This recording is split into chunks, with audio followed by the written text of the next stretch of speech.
मुंबई अहमदाबाद राष्ट्रीय महामार्गाचं सध्या सिमेंट कॉन्क्रिटीकरणाचं काम सुरू आहे। जवळपास 620 कोटीचा हा ह्या कामासाठीचा निधी आहे आणि हा रस्ता जो आहे जवळपास 130 किलोमीटर सिमेंट कॉन्क्रीटचा बनवला जातोय। मात्र येथे ठेकेदार असू द्या किंवा राष्ट्रीय महामार्ग प्रशासन असू द्या, त्यांचा मोठा निष्काळजीपणा समोर येताना दिसतोय। आपण पाहू शकतो हा रोड आहे तो दूरवर आपल्याला आता सिमेंट कॉन्क्रीटचा बनवलेला दिसतोय। मात्र हा जो एक लेन आहे ती बनवली गेलेली आहे आणि त्या सिमेंट कॉन्क्रीटच्या रोड मधून जे सळी आहेत, धारदार सळे आहेत, ते पूर्णपणे आपल्याला बाहेर निघालेले दिसतात आणि ह्याच साइडने जी वाहनं आहेत ती सुद्धा आपल्याला जाताना दिसत आहेत। जेव्हा ही वाहनं कडेला येतात आणि हे सळे जेव्हा टायरला लागतात तेव्हा टायर फुटण्याचं प्रमाण आहे ते मोठ्या प्रमाणात वाढलेलं आहे। एकूणच पाहायला गेलं तर ही पूर्ण धोकादायक स्थिती आपल्याला सध्या पाहायला मिळते। जो कोणी ठेकेदार आहे तो ह्या रस्त्याचं काम करतोय, त्यांनी इथे खरं तर बॅरिकेडर्स लावणं गरजेचं आहे। मात्र कोणत्याही प्रकारची सुरक्षेसाठी बॅरिकेडर्स लावलेले नाहीत किंवा त्यांची कोणतीही यंत्रणा इथे तैनात नाही आहे सुरक्षेसाठी।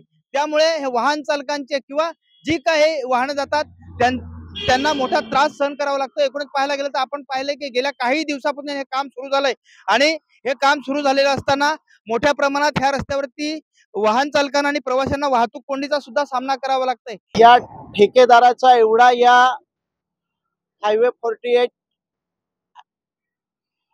रस्त्यावर दुर्लक्ष आहे का रोजच इथे अपघात होतात।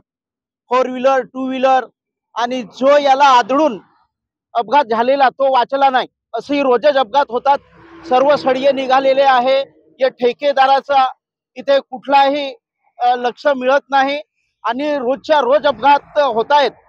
आमची गावकऱ्याची इथे जनतेची अशी मागणी आहे का तात्काळ या ठेकेदारावर कारवाई व्हावी। या इथे काम चालू आहे तिथे बॅरिकेड वगैरे लावावे हीच आमचं मांगनी है। क्या कहेंगे, टायर को लग सकता है, फट भी सकता है टायर। कैसी तकलीफ हो रही है हाईवे से? तकलीफ तो होता है, अभी क्या कर सकते हैं, तकलीफ होता है। अभी जाम नहीं लगता, नहीं तो जाम भी बहुत लगता है इधर। एकूणच बघायला गेलं तर कुठेतरी हे काम करणारे ठेकेदार आणि राष्ट्रीय महामार्ग प्रशासन यांचं मोठं दुर्लक्ष इथे पाहायला मिळतोय आणि त्याचा त्रास आहे तो या सर्वांना सहन करावा लागतोय। संतोष पाटील, एबीपी माझा, पालघर। एबीपी माझा, उघडा डोळे बघा नीट।